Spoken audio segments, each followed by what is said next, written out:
We are dealing with the Pelagian Controversy. Recall, we're working our way through the 86 points of Pelagianism.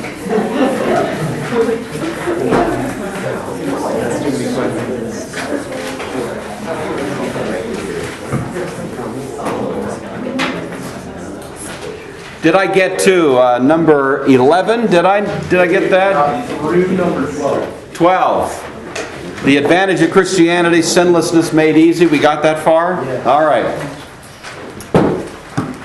So, number 13, the question came up last time. You may have been wondering yourself how Pelagius would deal with this topic.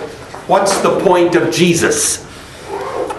Given the fact that people can be perfect, sinless lives are possible within our grasp, that many pagans are in fact saved by their own virtue, it does make one wonder, so what was the point of Jesus? You know, from a Christian point of view, how do we find a place for him in this particular theology? Any thoughts? How do you suppose Pelagius accommodated the importance of Jesus? What is that? What's hiding there? Oh, I see. I didn't want to crawl out in the middle. So, What is it? it's a pen cap. It's a pen cap. I got it. You could use it as kind of a hair thing, though. Looks good. Like that. I don't know if it's going to stay. I might have to put it up.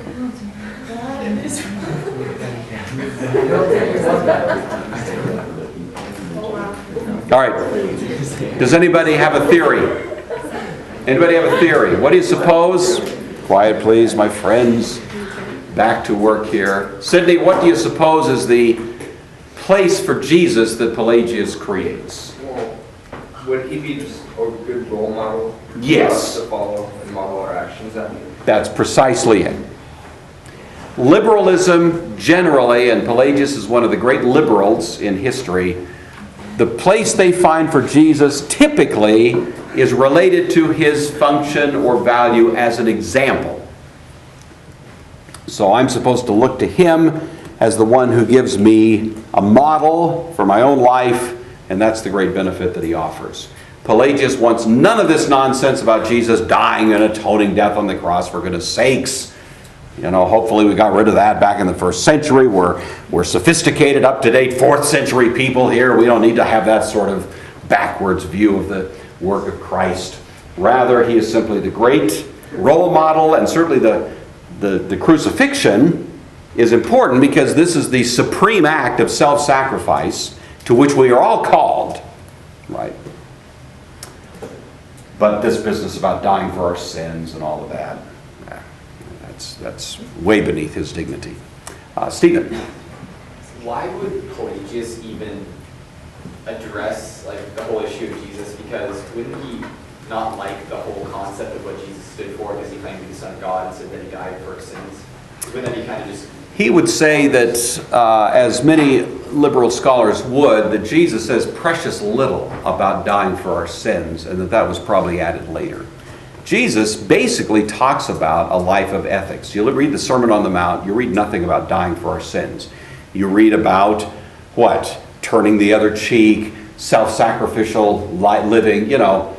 Jesus says oblique things like he's going to give his life a ransom for many, but even that, Pelagius says, can be construed more than one way. He doesn't have this. He would say, you know, it's more when you get to Paul that you get this sort of atonement theology, and he doesn't like Paul very much, so he sounds a lot like a 19th century liberal. All right, Josiah, sorry. So would Pelagius say that Christ was just a man and he had no divinity? No, he actually does allow that that Jesus is divine, that he's now Chalcedon has not happened yet. That's 451. So really, all he's got to work with is Nicaea and a couple of smaller councils after that. But he does allow for the divinity of Christ, but he still understands Christ in more of an example kind of fashion.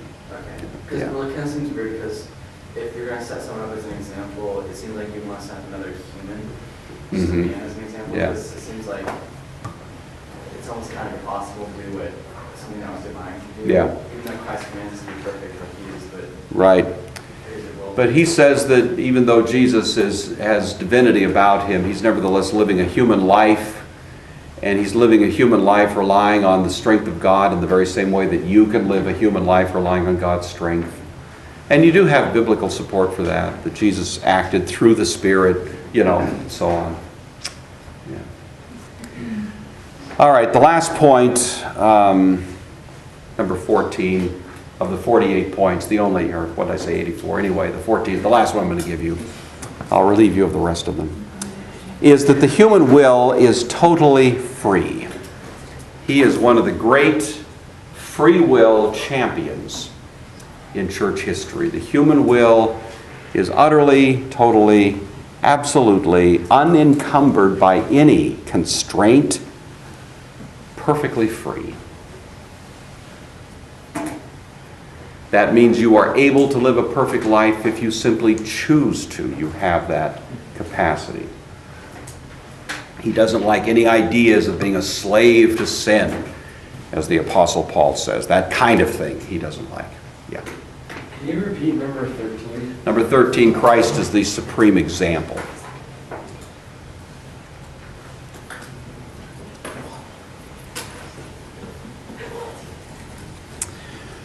Pelagius was condemned as a heretic at the Council of Carthage in the year 418.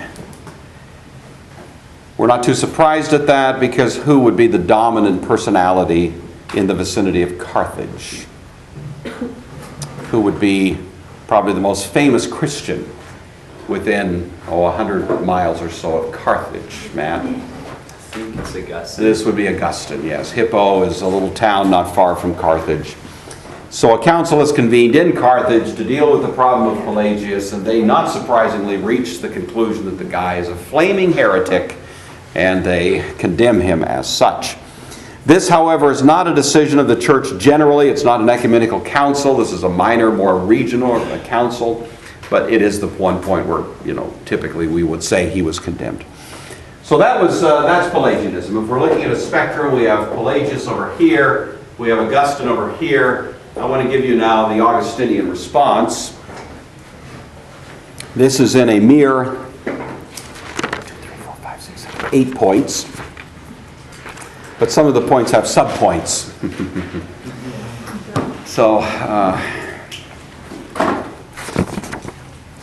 Augustine begins his theological debate with Pelagius by asserting, number one, that man is what Augustine called a certain mass of sin.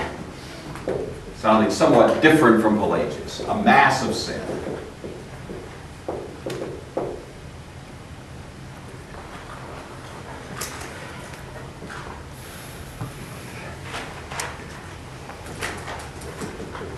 The point of that statement is that from Augustine's point of view, we are shot through with sinful taint. There's no part of you that hasn't been affected by a sinful condition. You could say, if this is the human person, from the point of view of Pelagius, sinfulness is just at the edges. It's peripheral. Or as Aristotle would say, it's accidental. It's on the edges. But down deep inside, Pelagius says you have a heart of gold. We just need to get to it. We just need to find the true you and bring it out and liberate it, and then virtue will reign supreme throughout the earth. That's Pelagius' somewhat naive assessment of the human condition. Augustine, on the other hand, says, sorry, we're corrupt at the edges, we're corrupt here, and the heart is especially corrupt, and the rest of us is not doing too well either. Our entire life is corrupted, radically corrupted. Augustine didn't use this term, but he would be comfortable with the term that is later used by Calvin to stand for the same point. What's the famous phrase from Calvin, which essentially is the same idea, and it would be the notion, Ben? Total depravity. Total depravity. Sometimes people think Calvin is saying more than he is. All he's saying is the same thing Augustine said. He's not saying we're incapable of doing things that appear to be virtuous. You know, corrupt people can drive the speed limit. Corrupt people can restrain themselves from robbing the nearest bank. Corrupt people can live with enlightened self-interest. They can live lives of civic virtue. You know, it's possible for someone to do that. But they do it for the wrong reasons. They do it for fundamentally selfish reasons. You don't find people by nature living their lives to the glory of God. You find them living their lives to the convenience of themselves. And they like to appear to be virtuous. It's nice to appear to be virtuous. But down deep inside, you know, something else is going on. So total depravity, massive sin, radical corruption, all of these have to do with this state of being tainted. Second point in Augustine are his three moral states. Three moral states. Virginia, New York, and Wisconsin. Yeah, Wisconsin. Not Washington. We had a hope of being a moral state in the last election, but we blew it. So we're still not a moral state.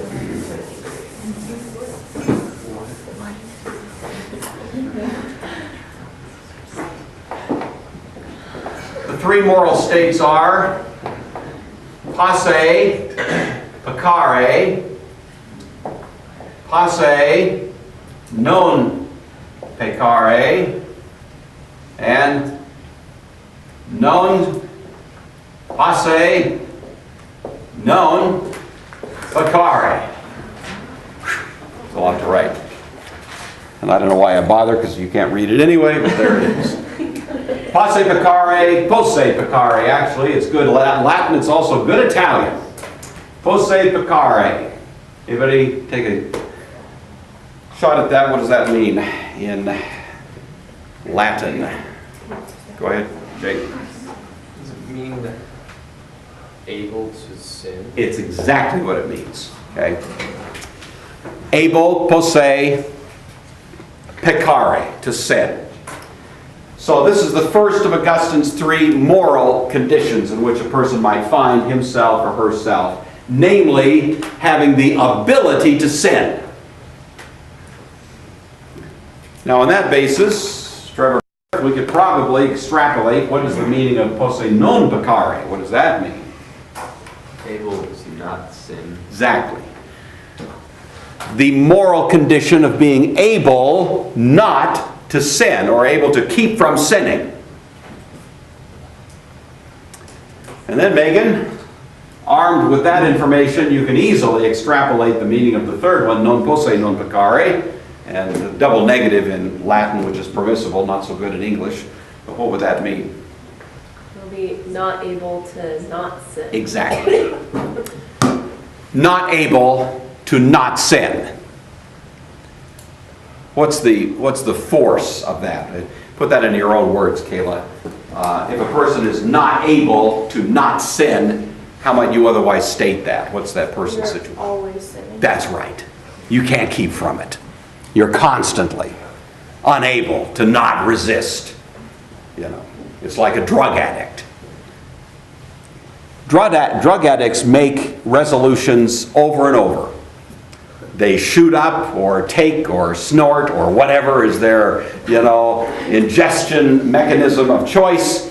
And then for a little while they feel good and they say, I'm never going to do that again. I've had it with this way of life. They're feeling good. And at that moment they feel strong. But then, of course, the effect of the drug wears off. And as the effect wears off, the ability to resist diminishes, until finally they would steal from their own mother to get their next fix. They cannot not sin. And Augustine's argument is that that's the condition of all of us with respect to sin. We are all addicted to that drug. Paul says in Romans chapter 6 and elsewhere, we are slaves to sin, like an addiction. A person can be a slave to alcohol, they can be a slave to crack, they can be a slave to whatever, but we are all fundamentally enslaved to sin in some form or other. That's non posse, non peccare. Have you had this before? Is this brand new material? You have not had it. Nicole, you've never seen this before? Okay, all right. Oops, I don't want to erase that. Sorry. All right. What do you... Yeah. That's right. Get it back up there. Wait. You didn't notice that. Not a problem. Well, that rabbit right out of the hat. Okay. Now, what he talks about are the condition of Adam. Here's Adam and Eve. We'll just leave it with Adam. Adam pre-fall. We'll say pre-apple. Post-apple. All right? So what do you think, Spencer? Before the fall, before Adam rebelled against God, did Adam have the posse peccare? Yes. Yes, he did. We know he had the ability to sin. What exactly is the reason that we know he had the ability to sin? Because he did. He did. And we always know that if someone does something, then they can do it. You know, that follows almost by irresistible logic. So yes, he had the posse peccare. Krista, what do you think? Before the fall, did Adam have the posse non peccare? Yes. Yes, he did. And why would you say that? Because he did it for a while. That's right. As far as we know, Adam did not sin immediately. We don't think that what happened was that as soon as God said, don't eat the fruit of that tree, that Adam's first act was to run pell-mell across the Garden of Eden as fast as he could, snag one of those apples and take a bite. That would not argue well for him having the posse non peccare. We think he went for a while. We don't know how long. You know, how long did the Garden of Eden last? Who knows? In C.S. Lewis's Paralandra, anybody ever read that? Anybody read it? Do you remember, he kind of plays, C.S. Lewis kind of plays with this whole Garden of Eden thing in Paralandra. Do you remember that? No? And he talks about all of the sweet reason that Satan brings, trying to show, you know, he takes the story from Genesis and just multiplies it over, you know, maybe a couple of chapters in this very extensive conversation, making it look so reasonable. He does it, of course, as only Lewis can do it. How about, Alicia, the non posse non peccare? Did Adam, before he sinned, have the non posse non peccare? I don't think so. And why do you say that? Because it wasn't sin. He didn't have a sin nature. Okay, that's right. He didn't have an impulse towards sin that he could not resist. Okay. So when did that the sin nature come about? Did it come about when he first sinned or after that? Yeah. Well, first of all, the term sin nature is not biblical. You understand that. But would you make, of course, the term I'm going to give you isn't either. But the term that usually is applied in this is called original sin. Right? The inclination towards sin that is in us. And it is usually understood in mainstream Christian thought as an immediate effect and judgment that came as a result of that act of disobedience. Okay? It's sort of like, I mean, there's a lot of ways to sort of illustrate the idea here, but it's kind of like you digging a hole you can't get out of, or walking into a prison cell and then not being able to escape it. I say to you, Jordan, whatever you do not go into that prison cell. Do not go into it. There's nothing in there for you. It's a bad place. But you see this big piece of what? Cinnamon roll sitting in there, you know? And you say, yeah, but I want the cinnamon roll. I say, Jordan, don't do it. You know, if you walk into that prison cell, it's going to be trouble. Jordan can't, you know, he just comes to the temptation. He goes in. There's not just one cinnamon roll. There's gazillions of cinnamon rolls. There's just jillions of them. But the door slams behind him. He is unable to escape from cinnamon roll hell.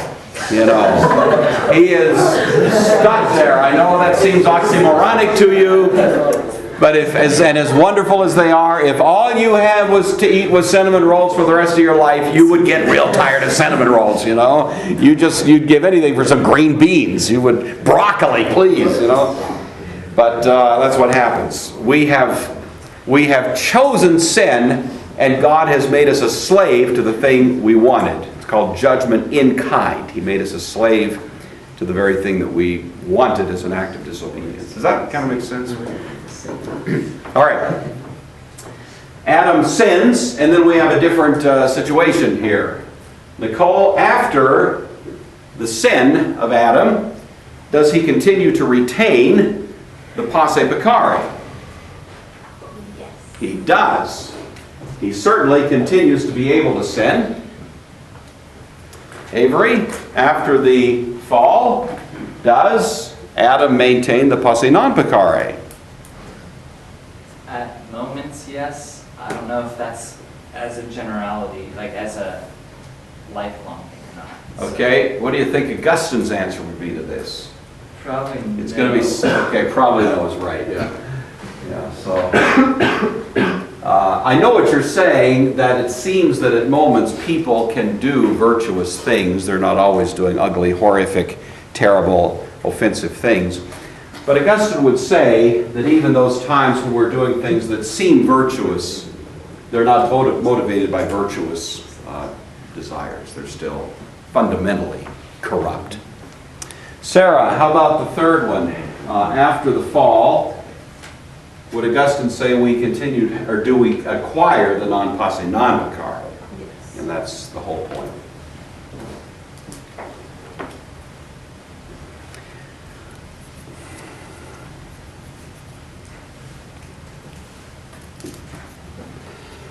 Augustine's definition of original sin, I just gave this term to George a minute ago, but Augustine's definition of original sin, which I may ask you sometime, you never know. I may say, what is Augustine's definition of original sin? I have been known to do this, you know. And the correct answer, the thaumaturgic words.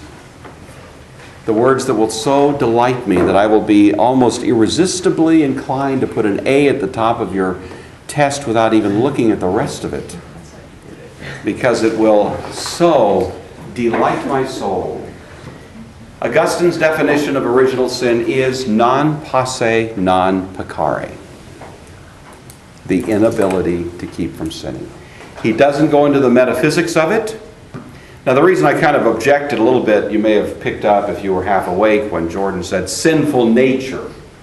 You know, the reason you'll find that typically that term is not used in more careful discussions of this is that it makes it sound like there's something alien inside us. We have this nature, you know. What is exactly a nature? And even though the term is very popularly used, it does create this kind of ambiguous idea. What Augustine is saying is that it's not a nature, it is you. You are the one who's been infected by this. Your desires have been enslaved to things that are hostile to God and His righteousness. You see, you are a slave to this. It's not a nature, it's you, you know. Now, Paul talks in Romans chapter 7, it's not I, but the sin that dwells in me. And so it does get a little bit dicey there, but at least for Augustine, you know, even that is still representative of who you really are in yourself, without grace, without God's intrusion.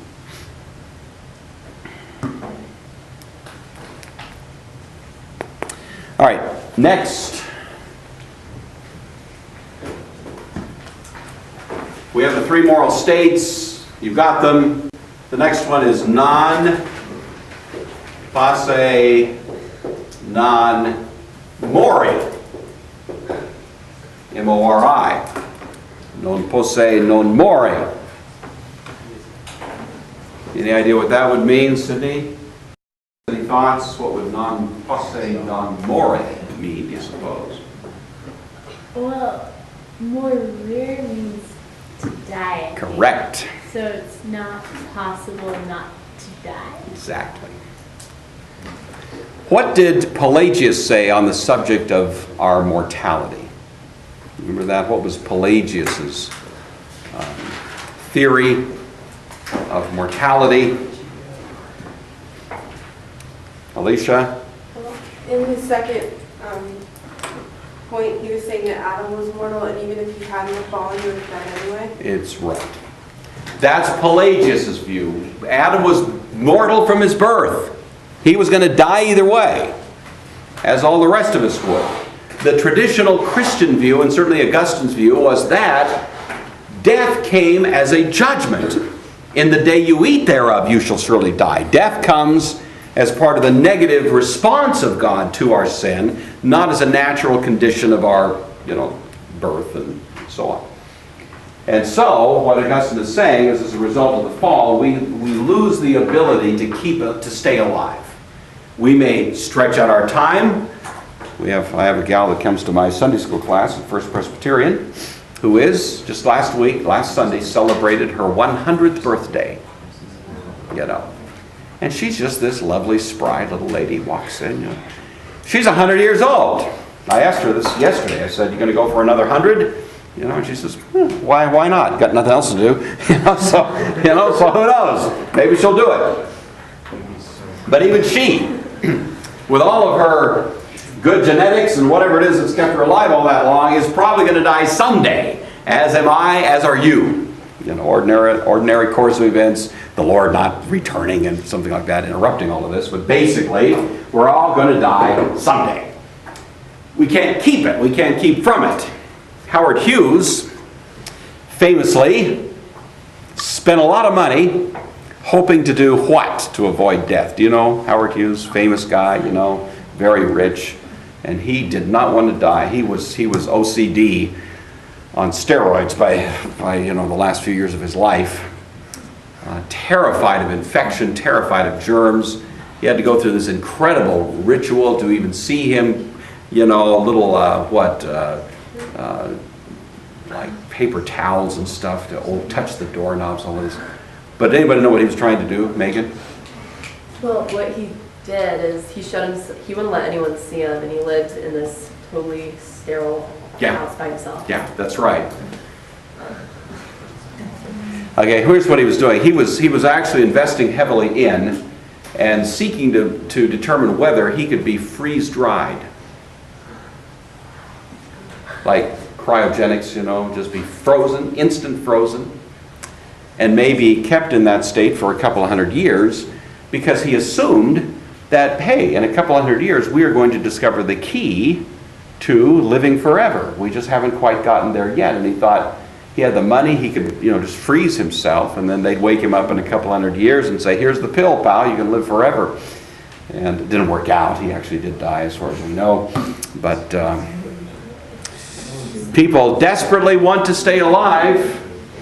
But Augustine tells us that as a result of the intrusion of sin into our situation, we will never succeed in that.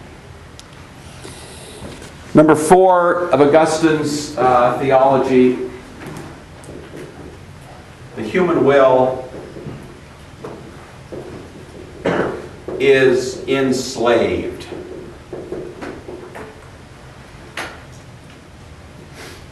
Remember that Pelagius said the human will is totally free. Augustine said your will is fully enslaved. You are not free at all. Your choices are determined. They are determined by you, not by external constraints, not by fate. It's not fatalism. Your choices are determined by you and your character, your virtue or lack of it. Now let's... All right, my friends, let me recover your attention while we're finishing up over here. So if you can eat, if you can enjoy this experience of nirvana and still pay some attention to me, I would appreciate it. But we are dealing with Augustine's notion that the will is enslaved. And this is a somewhat subtle point. Hence, it requires a little bit more of your keen attention. He makes a distinction between two expressions in connection with the human will. The first of which is liber arbitrium. And the second is libertas. And this has become classic. This would be substantially agreed to by Luther, by Calvin, by Jonathan Edwards. Generally, in the Reformed tradition, this has been accepted as the way it is. And so, if you get this, whether you agree with it or not is not material. It's just that you understand it. This is the classic Augustinian understanding of the nature of free will. Liber arbitrium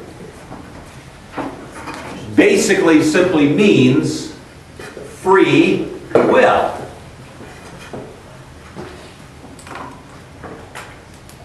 But the definition is crucial. Free will is one of those very, very slippery terms.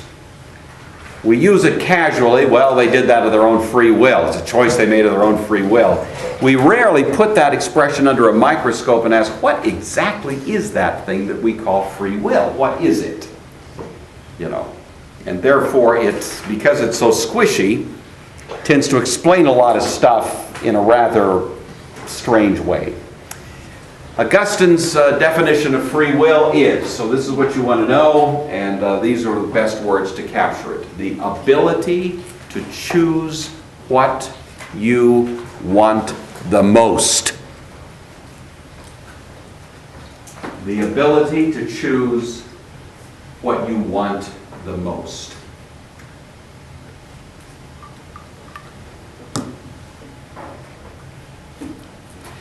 I might add, and you might want to add a little asterisk, footnote, clarifying remark.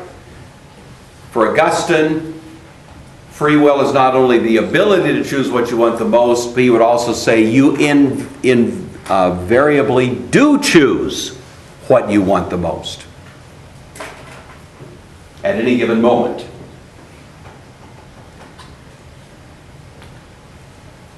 Now, he understands. I mean, I might say, well, I choose to have $1 million. You know, I mean, I can make choice.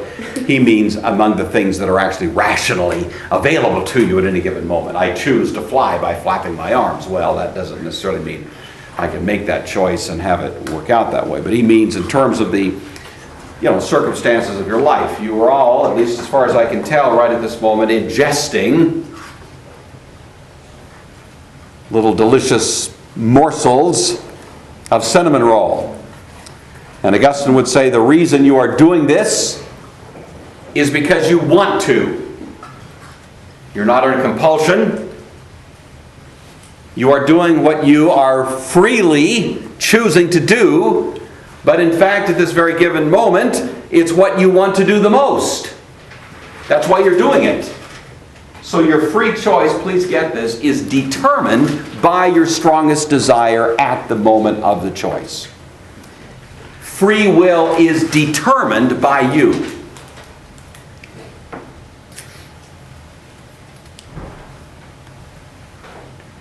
Now, if you can get your brain wrapped around that, it'll help solve a lot of puzzles as far as the ongoing debate down through church history about the nature of free will and so on. It's interesting, for example, that one of the ways of defining freedom is self-determination. You ever heard that expression? Self-determination. If a person is self-determined, that's virtually a synonym for being free. Right? Well, Josiah, he's self-determined. Meaning he's not being determined by somebody else. Somebody else isn't setting the agenda for his life. He's determined by himself. But notice the term itself is self-determination. He is determined, but the thing determining him is himself. He's self. He be determined by himself, I guess.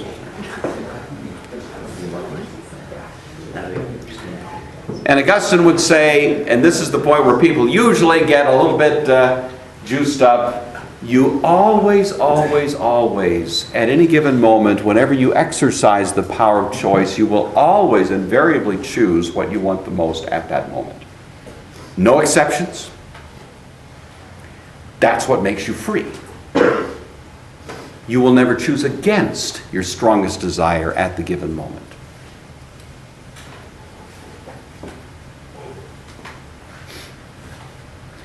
Sometimes people choose things they would prefer not to choose for a variety of reasons, but they don't. It doesn't mean they don't want it the most at the time. Somebody might put before me, cinnamon roll, carrot sticks. Which one, Avery, do you suppose I want the most? Probably the cinnamon roll. Probably the cinnamon roll is correct. Someone might say, well, sometimes people, even though they want the cinnamon roll the most, will still take the carrot sticks. Therefore, Augustine's wrong. Right? I want the cinnamon roll the most, but I'm going to take the carrot sticks. How would Augustine respond to that? It's not a particularly difficult response to make, but what would it be, Stephen? Probably just make the argument that you want good health the most. Sure. Because the carrot sticks are not simply the carrot sticks, they are everything that is attached to the carrot sticks, namely a sleek physique, like you see that I obviously possessed of, and other such things. So, in other words, even though if all things were, all things being equal, I might want the cinnamon roll more than the carrot sticks, if there are other advantages to the carrot sticks that weigh into my choice, then obviously I'm still choosing what I want the most, namely sleek body, right? Good health, low cholesterol, not to die tomorrow, an occlusion of the arteries. I mean, those things might actually, not that Laura would serve anything that would occlude anybody's arteries, but do you see the point? Y'all see that? Please see that, in this moment of levity. I don't want you to miss this. Augustine's argument has been a potent one indeed, is that at any given moment you always choose according to your strongest inclination at that moment. It can change. Your inclinations can change over time. Right before Thanksgiving dinner, I want Thanksgiving dinner the most. How am I doing after I've been eating nonstop for 45 minutes? Then do I still want Thanksgiving dinner? No. See, desires change based on a whole lot of variables. But at any given moment, there is something I want the most, and that's what I will invariably choose. That would be Augustine's argument. We're running out of time, so I'm going to leave this little trial balloon in the air. I'd like you to come up with a counterexample if you can. So I'm going to ask you the question tomorrow when you come back. Can anyone come up with an example of somebody, a scenario, a hypothetical, in which a person chooses against their strongest inclination at the moment of the choice? I don't want to do it now because we've got less than a minute.